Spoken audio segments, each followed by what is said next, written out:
नमस्कार दोस्तों, स्वागत है आपका स्टडी में। आज हम एडिटोरिया करंट अफेयर का प्रैक्टिस सेट देखेंगे। इसमें सितंबर 2023 से अगस्त 2024 तक के न्यूज़ों को कवर किया गया है। जो मुख्य करंट अफेयर हैं वह कवर हुआ है। तो इसको हम ऐसा देखेंगे कि हमारा कोई रिवीजन हो सके और कम समय में हम अधिक कुछ लाभ अर्जित कर सकें। तो चलिए शुरू करते हैं। पहला है कि यूरोपीय जो संघ है इसकी यूरोपीय परिषद के नए अध्यक्ष के रूप में किसे चुना गया है। तो ये एंटोनियो कोस्टा है। एंटोनियो कोस्टा को चुना गया। तो सी से काउंसिल और सी से कोस्टा, ऐसे आप लिंक कर सकते हैं थोड़ा याद करने के लिए। फिर हाल ही में अचानक आई बाढ़ के कारण खबरों में रहा जो न्योमा चुशुल क्षेत्र है वो किस राज्य या केंद्र शासित प्रदेश में स्थित है। तो ये लद्दाख में स्थित है, याद रखना, ठीक है। न्योमा चुशुल क्षेत्र कहाँ है? लद्दाख में। फिर है चौथी बिम्स्टेक सुरक्षा प्रमुखों की बैठक है। इसके संबंध में विचार करना है। कुछ बातें हैं, जैसे पहला कह रहा है कि यह म्यांमार के नेपीडा में आयोजित किया गया। इंपॉर्टेंट हो सकता है कि बिम्स्टेक का सुरक्षा प्रमुखों की बैठक का आयोजन कहाँ हुआ। तो ये सही है, नेपीडा में ही हुआ। लेकिन इसका जो सेकंड स्टेटमेंट है वो रॉन्ग है कि भारत का प्रतिनिधि रक्षा सचिव गिरधर अरमाने ने किया। तो ऐसा गलत है, ऐसा नहीं है, ठीक। आप देख लेना। और इसके बाद है नेक्स्ट 27 जुलाई से 9 अगस्त 24 के बीच आयोजित हुआ खान क्वेस्ट के संबंध में। तो इतना कब से कब आयोजन हुआ ये ध्यान मत रखो, लेकिन इतना याद रखना कि जो खान क्वेस्ट है, अभ्यास है, ये किन किन देशों के बीच आयोजन किया जाता है। अच्छा, इसका इतिहास अगर देखने जाओगे तो सबसे पहले 2003 में यूएसए और मंगोलिया के साथ ये आयोजित होता रहा और इसके बाद इसको 2006 में इसको बहुपक्षीय कर दिया गया, ठीक है। यानी कि और देश भी इसमें शामिल होने लगे। तो इसका आंसर ऐसा तो है नहीं, पहला गलत हो जाएगा क्योंकि बहुपक्षीय है, कोई दो देशों से संबंध रखता नहीं है, ठीक है। और इसके बाद यह मंगोलिया की राजधानी उलान बटोर में आयोजित किया गया। तो दूसरा स्टेटमेंट इज करेक्ट, ठीक है। आगे चलते हैं। हाल ही में कौन सा देश जो है अपने संपूर्ण जीव जंतुओं की चेकलिस्ट तैयार करने वाला विश्व का पहला देश बना। इंपॉर्टेंट है, ये भारत जो है ऐसा करने वाला पहला विश्व का पहला देश बन गया है। भारत की हरित हाइड्रोजन पहल का जो समर्थन करने के लिए 1.5 बिलियन डॉलर के ऋण की मंजूरी दी है। कौन देगा? विश्व का बैंक देगा, जिसके बाद बहुत पैसा रहेगा। तो उन्होंने हरित हाइड्रोजन पहल का समर्थन करने के लिए ऐसा सहयोग किया है। तो याद रखना, विश्व बैंक। मलेशिया की सबसे ऊंची चोटी है, पहले नंबर। तो यहाँ से भी क्वेश्चन बन सकता है कि मलेशिया की सबसे ऊपर चोटी कौन सी है, या मिलान करने के लिए दे सकता है, ठीक है। तो याद रखना, मलेशिया की सबसे ऊंची जो चोटी है उसका नाम है किनाबालू। इस पर विजय पाने वाली पहली भारतीय महिला बन गई हैं लक्ष्मी झा। तो याद रखना, चूँकि पहली हैं तो इम्पॉर्टेंट हो जाता है। आगे चलते हैं। कह रहे हैं संयुक्त राष्ट्र की किस एजेंसी ने हाल ही में वार्षिक विश्व ड्रग रिपोर्ट जारी किया है।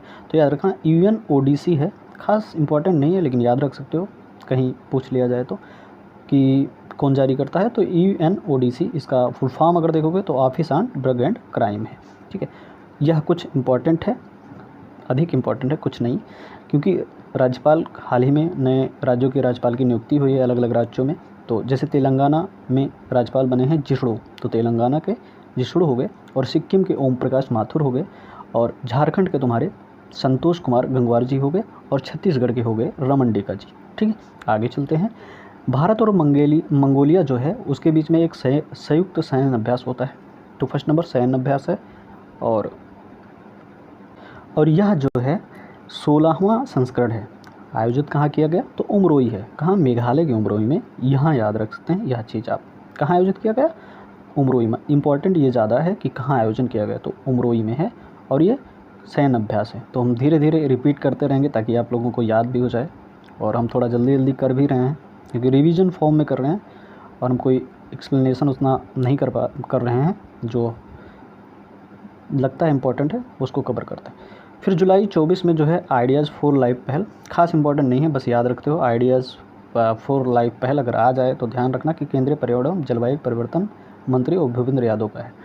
इन्होंने इसको लॉन्च किया है, इसने शुरू किया है, ठीक है। तो मंत्रालय याद रख सकते हो, नाम उतना ना याद रखो तो फिर भी केंद्रीय पर्यावरण एवं जलवायु परिवर्तन मंत्रालय, ठीक है।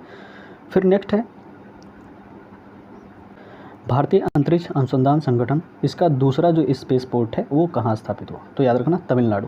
अब आप लोग बताओ पहला कहाँ हुआ, ठीक। चलो, हाल ही में किस जो है सरकारी एजेंसी ने संपूर्णता अभियान शुरू किया। संपूर्णता अभियान इंपॉर्टेंट है। नीति आयोग के जितने भी इनिशिएटिव होते हैं वो थोड़ा इम्पोर्टेंट हो जाते हैं। तो याद रखना ये संपूर्णता अभियान किसका है, संपूर्णता अभियान है नीति आयोग का। आगे चलते हैं। हाल ही में समाचार पत्रों में जो चर्चित, अगर जंक डीएनए के बारे में पूछ ले, बस थोड़ा इतना याद रखो, तो जंक डीएनए लिखा है, ठीक है, जंक डीएनए। तो यह जो है डीएनए के गैर कोडिंग क्षेत्र से संबंधित है, कुछ खास बहुत ज़्यादा इंपॉर्टेंट नहीं है, ठीक है, लेकिन फिर भी देख सकते हो आप। हाल ही में प्लास्टिक जो है रिसाइक्लिंग और स्थिरता पर वैश्विक सम्मेलन का उद्घाटन कहाँ किया गया? तो प्लास्टिक रिसाइकलिंग की बात हो रही है, ठीक है, और स्थिरता पर वैश्विक सम्मेलन है, यानी विश्व का सम्मेलन है जो प्लास्टिक रिसाइकलिंग से संबंध रख रहा है, वह नई दिल्ली में आयोजित किया गया। तो याद रख सकते हो। नेपाल में नई सरकार के गठन के संबंध में विचार करना है आपको। दूसरी बार नेपाल का प्रधानमंत्री इन्हें नियुक्त किया गया, किसको? KP शर्मा ओली को। दूसरा स्टेटमेंट कह रहा है, 3 स्टेटमेंट दिया हुआ है कि नई सरकार नेपाल की कम्युनिस्ट पार्टी, एकीकृत मार्क्सवादी लेनिनवादी और नेपाली कांग्रेस का गठबंधन है, ठीक है। और तीसरा कह रहा है नई सरकार का गठन जो है प्रतिनिधि सभा में पुष्प कमल दहल प्रचंड द्वारा विश्वास मत हारने के बाद हुआ, ठीक है। तो इसका जो आंसर होगा वो 2 और 3 होगा। पहला इसलिए नहीं होगा क्योंकि दूसरी बार नहीं है, चौथी बार इनको प्रधानमंत्री चुना गया है, ठीक है। आगे चलते हैं। ये EIU यानी कि इकोनॉमिस्ट इंटेलिजेंस यूनिट एक है, उसके द्वारा 23 के लिए दुनिया में रहने वाले जो सबसे अच्छे जगह हैं, जो शहर हैं, उसकी एक लिस्टिंग जारी की थी। उसमें कहा गया जो वियना है ऑस्ट्रिया की कैपिटल है वियना, यह जो है सबसे अच्छी जगह है रहने के लिए, ठीक है। तो नेक्स्ट है कि जुलाई 24 तक भारतीय सेना और मंगोलिया सेना अभी देख चुके हैं कि ये नोमैडिक एलिफेंट संयुक्त अभ्यास है, और ये अलग फॉर्म में पूछ लिया गया है, संस्करण पूछ लिया गया है। तो ये 16वां था, मेघालय के उमरोई में हुआ था, ये हम अभी देखें। फिर किस देश ने जो है दुनिया का पहला होलोग्राफी 3D तकनीक युक्त नोट लॉन्च किया है? तो इम्पॉर्टेंट होता है, ये जापान ने किया है, ठीक है। फिर है कहाँ पर दुनिया की सबसे पुरानी ज्ञात गुफा की खोज हुई? इम्पॉर्टेंट है, दुनिया की सबसे पुरानी गुफा की बात हो रही। ये इंडोनेशिया का सुलावेसी द्वीप है। सुलावेसी द्वीप के बारे में जानते ही होंगे, इंडोनेशिया का द्वीप है, वहाँ पे इस गुफा की खोज हुई है, इंडोनेशिया। किस देश ने हाल ही में उन्नत जो है पृथ्वी अवलोकन उपग्रह ALOS-4, कुछ खास बहुत ज़्यादा इम्पॉर्टेंट है नहीं, बस फिर भी मिलान के लिए आए तो देख सकते हो, क्योंकि क्वेश्चन ज़्यादातर जो बनते हैं जो भारतीय उपग्रह से संबंधित होते हैं, जो भारत के कुछ इनिशिएटिव होते हैं, या अगर विश्व के हैं तो प्रथम कौन है, वो सब ज़्यादा बनते हैं, ठीक है। आगे चलते हैं। यूनेस्को है, इसके द्वारा हाल ही में कौन सी पहल शुरू की गई है? तो इसका नाम है going together for youth creativity and wellbeing. तो going together for youth creativity and wellbeing, तो ये यूनेस्को का है, देख सकते हो। वैसे कुछ खासा तो मुझे नहीं इम्पोर्टेंट लग रहा है, और हम थोड़ा बताते भी चल रहे हैं, और एग्ज़ाम के अकॉर्डिंग जिसमें ज़्यादा इम्पोर्टेंट हो सकता है उस पर जोर भी दे रहे हैं, क्योंकि इसमें जितने भी प्रश्न कवर किए गए हैं उसमें ऐसा तो है नहीं सभी इम्पोर्टेंट है या सभी पूछे जाएंगे, कुछ ही है जो हमारे अनुभव से हमको लगता है उसको हम आप लोगों को बता दे रहे हैं। नाटो के जो अगले महासचिव हैं उन्हें किस अगले महासचिव नाटो के जो हैं किसको नियुक्त किया गया है? तो नाटो के महासचिव की बात कर रहा है, तो जो अगले होंगे उनका नाम है मार्क रूटे। इंपॉर्टेंट ये क्वेश्चन है कि नाटो के अगले महासचिव के रूप में किसे नियुक्त किया गया है? मार्क रूटे को, यानी कि अब मार्क रूटे जो है नाटो के सचिव बन जाएंगे। और इसके बारे में थोड़ा नाटो के बारे में जान लो। तो इसका हेडक्वार्टर है, देखने जाओगे तो ये ब्रुसेल्स में है, ठीक है, ब्रुसेल्स में है, और 1949 में इसकी स्थापना हुई थी, और इसमें 32 मेंबर हैं अभी, और जो लेटेस्ट मेंबर है 32वां वो स्वीडन है, ठीक है, स्वीडन है। आगे चलते हैं। नाटो के अगले महासचिव के रूप में किसे नियुक्त किया गया है, ये हम देख चुके हैं। जो एशिया की सबसे बड़ी हेलीकॉप्टर निर्माण सुविधा उद्घाटन कहाँ किया गया है? इसका उद्घाटन कोई डाउट नहीं, वेरी इंपॉर्टेंट में से एक है। तो एशिया का फर्स्ट नंबर तो सबसे बड़ा है, और हेलीकॉप्टर निर्माण सुविधा का बात कर रहा है तो ये तुमकुरू जगह है, तुमकुरू कर्नाटक में, वहाँ किया गया है। फिर अंतर्राष्ट्रीय सौर जो संगठन है उसके वर्तमान महानिदेशक कौन है? तो अजय माथुर अभी हमारे ISA के जो है, ISA यानी इंटरनेशनल सोलर अलायंस के जो है महानिदेशक हैं, जानते हो। गुरुग्राम के हरियाणा में इसका हेडक्वार्टर भी है, भारत में ही 2015 में बना था, ये भी आप लोगों को पता होगा। फ्रांस और भारत के प्रयास से विश्व की पहली मिस AI कौन बन गई है? तो ये बन गई हैं जिनका नाम है, वेरी इंपॉर्टेंट में से एक आता है, ये केंजा लेइली, किसी न किसी एग्जाम में अवश्य पूछा जाएगा, ऐसा हमारा मानना है। हाल ही में समाचारों में देखा गया जिसका नाम है एंटारेस। क्या है एंटारेस? तो याद रखना एंटारेस जो कुछ शब्द नहीं दिया जाता है, जो टर्म टाइप के होते हैं और कुछ सिटी के नाम, वो सब मिलान करने के संबंधित, जैसे पीसीएस एग्जामों में खास करके यूपीएससी में ऐसे प्रश्न ज़्यादा बनते हैं। तो लाल जो है अतिदानो तारा, ये है एंटी रेस, ठीक, एंटारेस है, याद रखना, लाल अतिदानो तारा, ठीक है। 15 जुलाई 2024 में चौथी बार नेपाल के प्रधानमंत्री के रूप में किसी शपथ ली है? तो अभी बात की है, चौथी बार लिए हैं इन्होंने, केपी शर्मा ओली जी ने। इंपॉर्टेंट हो सकता है। हाल ही में जुलाई 2024 में किस देश के समलैंगिकता को अपराध घोषित करने वाला एक मसौदा अपनाया है? ठीक है, यहाँ से इंपॉर्टेंट हो जाता है थोड़ा क्वेश्चन, 2-3 क्वेश्चन यहाँ से बन सकते हैं, देख लीजिए आप। कह रहा है इसमें कि समलैंगिकता को अपराध घोषित करने वाला एक मसौदा, यानी ये अपराध घोषित कर रहे हैं कौन? ये बुर्किना फासो देश है। फर्स्ट नंबर तो ये जान लीजिए। तो अपराध पूछ सकता है क्योंकि थोड़ा अपोजिट है, क्योंकि अभी लेटेस्ट में 2 चीज़ें सामने आई, यहाँ पे हम देख लेते हैं कि एक तो साउथ एशिया में अगर देखने जाओगे तो पहला जो है देश बन गया है नेपाल, जिसने समलैंगिक जो विवाह है उसकी अनुमति दे दी है। अगर ओवरऑल एशिया में अगर हम देखने जाएंगे तो ये ताइवान बन गया है, यानी कि एशिया में ताइवान जो है पहला देश बन गया है जो क्या करेगा, समलैंगिक विवाह को अनुमति मतलब दे दिया है। और ये साउथ एशिया जिसमें भारत भी आता है, नेपाल भी आता है, उसी में से जो साउथ एशिया का देश है उसने जो है पहला वो देश बना है, एशिया का वो पहला देश बना, साउथ एशिया का पहला देश बन गया नेपाल, जिसने समलैंगिक विवाह को अनुमति दी। और इसके बाद साउथ ईस्ट का ये न्यूज़ था कि साउथ ईस्ट का कौन सा बना है, जो साउथ ईस्ट एशियन नेशन नहीं है, 10 मेंबर है, उसी में से एक थाईलैंड आता है। तो उसने जब साउथ ईस्ट एशिया की बात आएगी तो थाईलैंड ने समलैंगिक विवाह को अनुमति दे दी है। ठीक है, तो ये दोनों अपोजिट थे, इसलिए हम यहाँ पे थोड़ा लिख लिए और आप लोगों को अवगत करा दिए। फिर है पूर्व जो है अमेरिकी राष्ट्रपति जिनका नाम है डोनाल्ड ट्रंप, नाम इनका बहुत अलग है, डोनाल्ड ट्रंप। इनसे जुड़ी हालिया जो है गोलाबारी की घटना कहाँ हुई है? तो याद रखते हो, वेरी इंपॉर्टेंट क्वेश्चनों में से एक क्वेश्चन है। हाँ, तो इसका आंसर सी होगा, यानी कि पेंसिल्वेनिया। इसके बाद इंपॉर्टेंट क्वेश्चन है, वेरी इंपॉर्टेंट, कि हाल ही में कौन सा देश जो है पशुधन उत्सर्जन कार्बन कर लगाने वाला दुनिया का पहला देश बन गया है? तो ये डेनमार्क है। इंपॉर्टेंट है, थोड़ा क्विक करते हैं क्योंकि हम नहीं चाहते कि 15 मिनट से अधिक वीडियो हो जाए। दुनिया का सबसे बड़ा जो है अंतर्राष्ट्रीय समुद्री सैन्य अभ्यास रिम ऑफ द पैसिफिक यानी रिमपैक कहाँ आयोजन हुआ? तो एक संयुक्त राज्य अमेरिका में हुआ, ये याद रखना। ठीक है, आगे है फिर कि हाल ही में नीदरलैंड के नए प्रधानमंत्री के रूप में किसे नियुक्त किया गया? डीके सौफ, याद रख सकते हो, क्या ही बहुत प्रधानमंत्री नियुक्त होते हैं, रख सकते हो तो रखो, इम्पॉर्टेंट भी हो सकता है।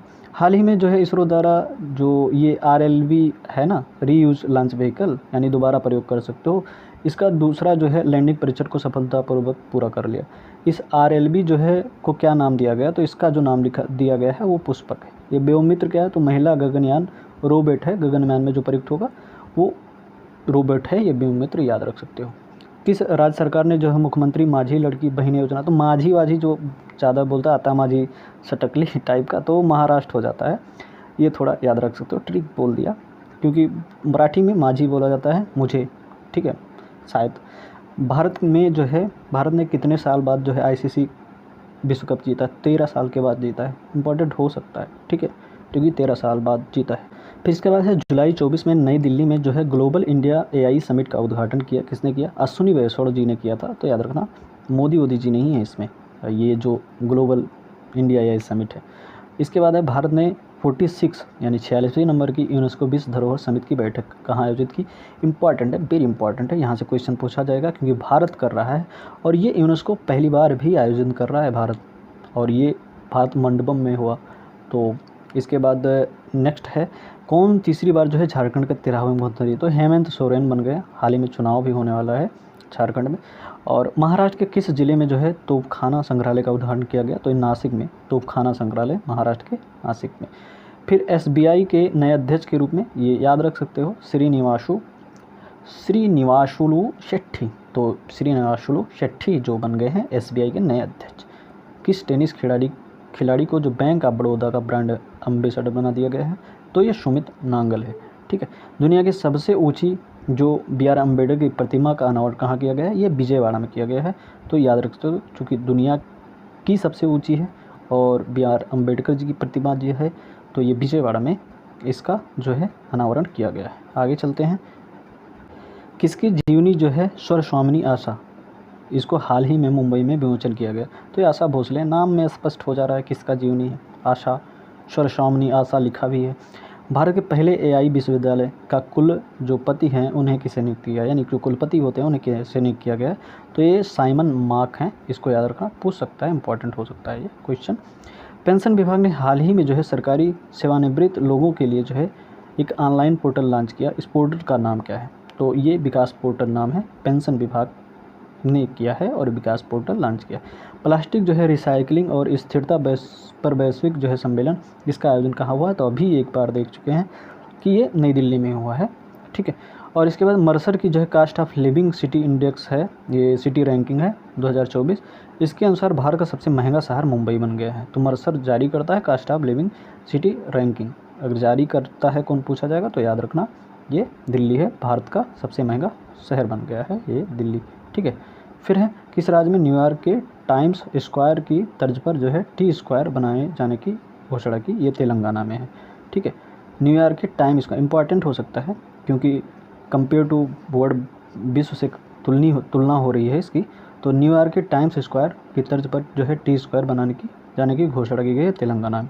नवीनतम शताब्दी विकास लक्ष्य जो है, जो SDG यानी सस्टेनेबल डेवलपमेंट गोल है, वो भारत सूचकांक 2024 के अनुसार भारत का समग्र SDG स्कोर क्या रहा है? तो 71 रहा है, याद रखो। तो हमारा ये पहला पार्ट है और जो भी होंगे और रिव्यू थोड़ा बहुत देना, आप क्या करना है क्या नहीं।